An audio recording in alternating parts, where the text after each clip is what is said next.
Hey everybody, welcome back to the channel. So today I just want to go over a quick little tip to be able to help you pick the right wedge, and sometimes it's not always obvious. That's what I'm kind of finding right here. So I'll just show you real fast.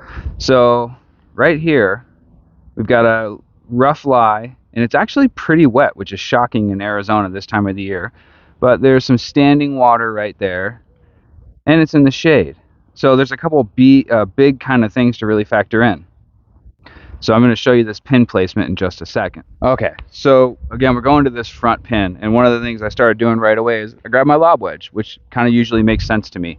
It's rough, tight front pin, and I already hit a few of these. You can see these divots, but just a reminder to pay attention to the bounce on your wedge. So like I have an 8-degree bounce that's actually even got bounce kind of cut off on the angle. So when I open the face, there's effectively even less bounce. So when I'm hitting these shots, I was coming up short because I was digging. So I'll open the face a little bit and try.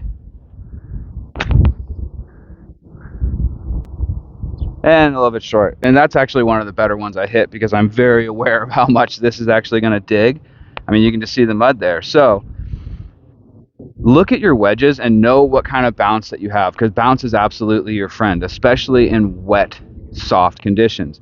My lowest bounce wedge is not a great option a lot of the times because I have a 56 sand wedge with 10 degrees of bounce. And the beautiful thing about it is I already know I want to open the face a little bit to get a little bit more loft. Well, when I open the face on this, I'm actually going to give myself even more bounce. Because when I rotate that, now the leading edge isn't hitting, it's all the bounce here. So it's even more helpful for hitting these shots when it's wet and soft conditions.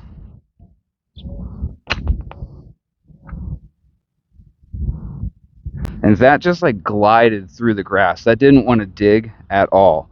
So just a nice little tip for you there is just really learn about the bounce of your wedge if you don't know about it already.